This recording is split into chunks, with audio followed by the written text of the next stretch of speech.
जय Hind friends, class 10th के लिए एक नया बैच अनाउंस होने जा रहा है। जो 2027 में बिहार बोर्ड का एग्जाम देने जा रहे हैं 10th क्लास का, उनके लिए ये एक नया बैच अनाउंसमेंट किया जा रहा है। इस बैच में हम लोग सारे सब्जेक्ट्स की तैयारी करेंगे और ये अर्ली बैच है ताकि जो है हम लोगों को एक सफिशिएंट टाइम जो है प्रिपरेशन के लिए मिल सके, क्योंकि देर से शुरू करने पर जो है सारे सब्जेक्ट्स को कवर अप कर पाना जो है थोड़ा मुश्किल होता है। इसलिए हम लोग जो है एक अर्ली बैच लेकर के आए हैं जो 15 जनवरी से हम लोग शुरू कर देंगे। ठीक है, 15 जनवरी के आसपास से लगभग 20 जनवरी से हम लोग इसको पढ़ाई करना जो है इसमें शुरू कर देंगे। ठीक है, आज इस वीडियो में हम आपको जो है कैसे तैयारी करना है इसके बारे में बताएंगे। एक ओवरव्यू जो है आपको देने जा रहे हैं। एक तरीके से कह सकते हैं कि ये एक ओरिएंटेशन सेशन है। ठीक है, इसमें आप समझेंगे कि आप अपनी क्लास 10th की तैयारी जो है किस तरीके से करेंगे, क्या स्ट्रैटेजी होगी। इसमें एक लंबा सफर तय करना है, लगभग 1 साल का जो है समय हमें देना है इस बात एक काम के लिए। तो जो है एक सही दिशा में तैयारी हो सके, ये बहुत मायने रखता है। तो इसी के लिए ये ओरिएंटेशन सेशन जो है बहुत इंपॉर्टेंट हो जाता है। जो भी स्टूडेंट्स क्लास 10th में जाने वाले हैं, अभी तो जनवरी है तो आप अभी 9th क्लास में ही होंगे, लगभग मार्च में एग्जामिनेशन होगा, उसके बाद ही अप्रैल से जनरली सेशन शुरू होता है। हम लोग जो है अर्ली सेशन शुरू कर रहे हैं। ठीक है, ये Bihar board, UP board, MP board और जो भी अलग अलग बोर्ड एग्जाम होता है, जैसे हिंदी मीडियम में होता है। ठीक है, तो हिंदी मीडियम के स्टूडेंट्स के लिए ये बैच है। ठीक है, क्योंकि लगभग इन सब का सिलेबस जो है वो सेम होता है, थोड़ा बहुत डिफरेंसेस होता है, तो डिफरेंसेस को हम लोग मार्जिन जो है कर देंगे। ठीक है, और ये जो डिफरेंस है वो बिल्कुल ही जीरो हो जाएगा। ठीक है, इस पूरे एक इंटीग्रेटेड जो है प्रिपरेशन होगा इस वजह से। ठीक है, तो सबसे पहले जो इसमें हम लोग क्या क्या करेंगे उसके बारे में बताते हैं। इस वीडियो में आपको क्या क्या बताने वाले हैं। तो सबसे पहले तो पेपर पैटर्न के बारे में बताया जाएगा। ठीक है, पेपर पैटर्न और इसके अलावा जो इसकी मार्किंग स्कीम होती है, ठीक है, वो समझाएंगे कि कौन से क्वेश्चन जो है कितने मार्क्स के लिए पूछा जाता है। तो ये हो गया पहला चीज, पेपर और मार्किंग स्कीम। फिर दूसरा बात जो होता है कि आपको बुक्स कौन कौन सा लेना है। ठीक है, ये भी इम्पोर्टेंट चीज है। ठीक है, तीसरा कि ऑनलाइन प्लेटफॉर्म पे हम लोग कैसे जो है प्रिपेयर करें, ऑनलाइन प्रिपरेशन जो है वो किस तरीके से करेंगे।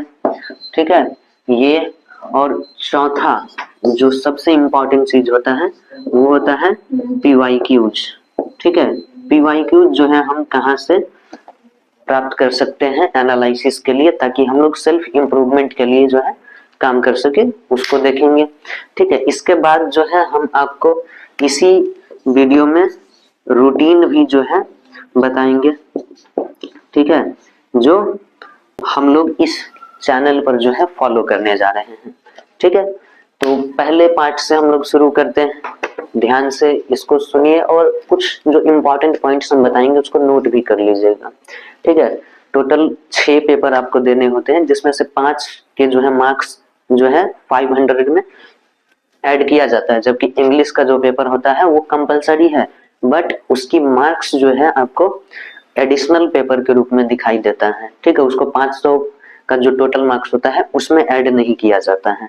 ठीक है, तो कौन कौन से जो है बाकी के 5 रह गए, Hindi, English, Sanskrit, math, science और एसएसटी। ठीक है, इंग्लिश को इसमें जो है एडिशनल में रख देना है।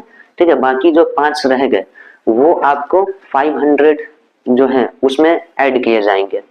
ठीक है, तो सारे सब्जेक्ट्स की तैयारी जो है कैसे करना है, यही बात हम लोगों को इसमें करना है। तो पहले जो है देखिए कि सबका जो है अलग अलग पेपर का अलग अलग मार्किंग स्कीम है।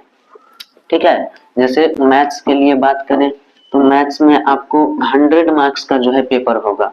ठीक है, ये पेपर होगा आपका 100 मार्क्स का, ठीक है। और 100 मार्क्स में से आपको जो है 50% जो है ऑब्जेक्टिव क्वेश्चन रहता है और 50% सब्जेक्टिव क्वेश्चन रहता है, ठीक। हालांकि कुछ जो है आजकल ये चर्चाएं भी चल रही हैं कि ये ऑब्जेक्टिव जो हमें मिलते हैं वो हो सकता है कि कम कर दिया जाए, या शायद जो है पहले जो सिस्टम चला आ रहा था उसी को फिर से अपना लिया जाए।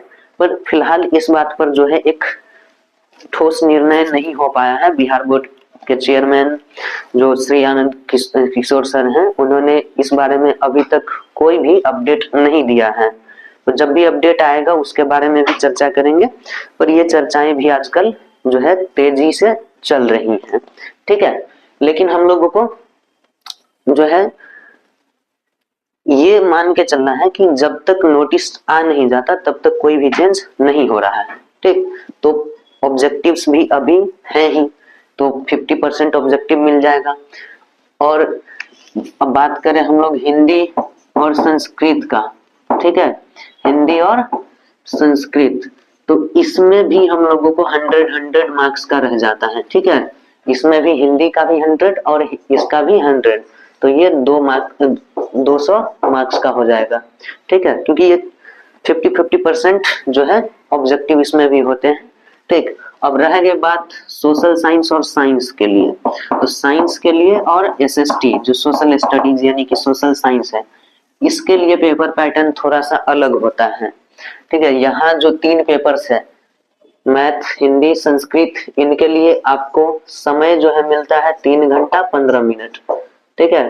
3 घंटा 15 मिनट जो है आपको मिलेगा, जिसमें से 15 मिनट आपको क्वेश्चंस को पढ़ने के लिए होता है, ताकि आप एक स्ट्रेटेजी बना सके कि आंसर्स आपको कैसे सॉल्व करना है, कौन कौन से क्वेश्चंस को सॉल्व करना है। ये स्ट्रेटेजिक इंपॉर्टेंस के लिए ये 15 मिनट जो है काफी ज्यादा जरूरी होता है, ठीक है।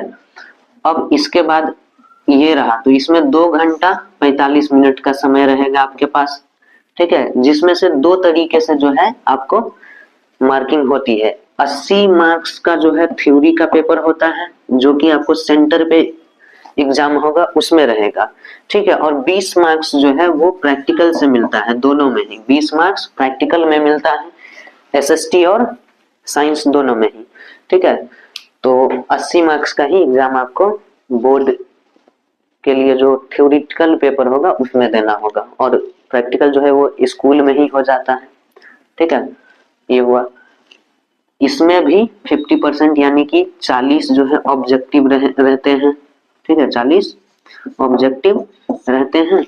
और साइंस में 3 पेपर हो जाता है, फिजिक्स, केमिस्ट्री, बायोलॉजी।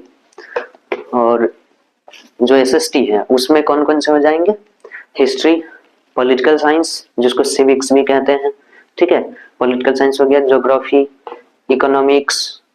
ज्योग्राफी के बुक में ही आपको डिजास्टर मैनेजमेंट यानी कि आपदा प्रबंधन भी मिल जाता है।